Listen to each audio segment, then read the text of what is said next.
हो रहा है, तो कुछ तो गलत है, सही में गलत है। तो मैं सोचती हूँ मैं तो डॉक्टर हूँ, इतना टाइम निकाल के भी मैं ये सब कर लेती हूँ, लेकिन क्यों नहीं, तो कुछ तो भी गलत हो रहा है। तो गलत ये हो रहा था कि हमारे बाबा ने सेवा बोली है, सेवा। तो मैं सेवा का मतलब एक दशांश निकालो, ये मेरे समझ में नहीं आया।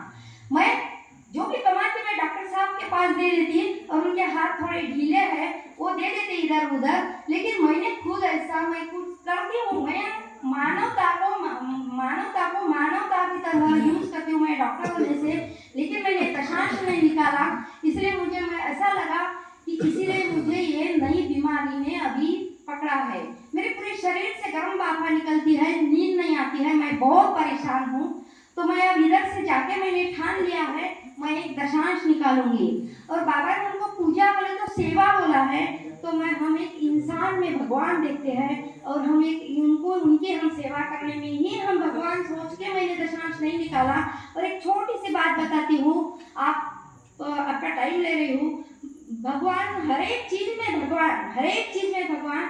मेरे घर में एक बुढ़ी आई, वो जो बीमार थी, उसको उसके घर के लोग कुछ उसको संभाल नहीं रहे थे, और वो कुष्ठ रोगी थी, लेकिन उसने मुझे नहीं बताया, वो परेशान थी। वो शेगांव के गजानन महाराज के पास वहाँ गई थी, जैसे अपने कुछ कपड़े वगैरह लेके, 75 ईयर्स ओल्ड, तो उसको वहाँ नहीं रखाया। तो वो बेचारी अपनी सब बर्तन वगैरह करती थी, तो कोई किसके घर में काम नहीं, सबने छुड़वा दिया। तो एक मेरे पेशेंट ने बोला, एक मेरी मैडम है, वो कुछ करती है, उसके मन के पास चलो। तो उसको बुखार आया, वो मेरे घर पे आई। मैंने बोला इतनी तेज बुखार में आप कहाँ जाऊंगी? तो मेरा इतना बड़ा घर है, भगवान ने मेरे को इतना बड़ा घर है दिया है, तो तू अब 4-8 दिन मेरे घर पे रह जा। तो उसके पैर पर बहुत सारे जख्म हुए थे, उसने मुझे नहीं बताया। उसने बताया मेरे को चप्पल काटी है। मैंने बोला ठीक है, मैं ड्रेसिंग करती थी, दवा देती थी। उस टाइम मेरे घर में 2 पेशेंट थे, मेरी सास एक रूम में थी और मेरी माँ एक रूम में थी। सास को उठाना पड़ता था, संडास निकालनी पड़ती थी, और माँ हार्ट की पेशेंट थी कि जिसको 5 इंजेक्शन लेके ऑक्सीजन सब लगाना पड़ता था। मैं घर में अकेली थी, 2 बच्चे पुणे और बॉम्बे थे, डॉक्टर साहब बाहर जॉब पे थे, लेकिन मुझे इसमें कोई डर नहीं लगता था। मैंने वो आजी को भी रख लिया। तो फिर डॉक्टर साहब आए, डॉक्टर साहब बोले आजी कौन है, कैसी है, कहाँ से आई? मैंने बोला पता नहीं, उसको बुखार है, तो अपने 8-10 दिन रुक जाएंगी, बाकी बाद में चली जाएंगी। तो डॉक्टर साहब को बोला संडे के दिन आप अपनी माँ की सेवा करते हैं, तो ये आजी का भी ड्रेसिंग कर लो।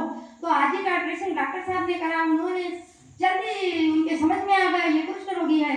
उन्होंने उसको आजी को पूछा कि ये आपने कहाँ दवा ली? आजी ने बताया वो कोठारा हॉस्पिटल बहुत बड़ा है, वहां से ली, लेकिन उसने पूरी दवा नहीं करी, छोड़ दी। तो डॉक्टर साहब मुझे बोले कि ये तो कुष्ठ रोगी है। मैंने बोला कुष्ठ रोगी है, ठीक है। फिर मैंने भगवान की तरफ देखा, मैंने मेरे मेहर बाबा की तरफ देखा, मेहर बाबा ने मेरे तरफ देखा, और मुझे अंदर से आवाज आई कि अब ये बीमार है, इसको कोई नहीं संभाल रहा है, तो ये तो फिर मेरा है। तो बाबा ने ये काम मेरे को दे दिया, भगवान ने काम मेरे को दे दिया। मैं उसको 8 साल से संभाल रही हूँ, और वो बहुत अच्छी बन गई है। वो जूस देती है, अब उसको कोई जख्म नहीं होती। बाकी पेशेंट हमारे हॉस्पिटल में आते तो हम उनको उनके ड्रेसिंग करने पड़ती है, कीड़े हो जाते हैं। आजी को भी एक भी जख्म नहीं होती, उसके बाल काले हो गए हैं, और उसकी मनस्थिति, उसका स्वभाव भी मेरे बाबा की वजह से, भगवान की वजह से सब चेंज हो गया। ये सब बहुत सारा चेंज हो जाता है आप भगवान का अपन अगर दामन पकड़ लेते हैं तो। जय बाबा।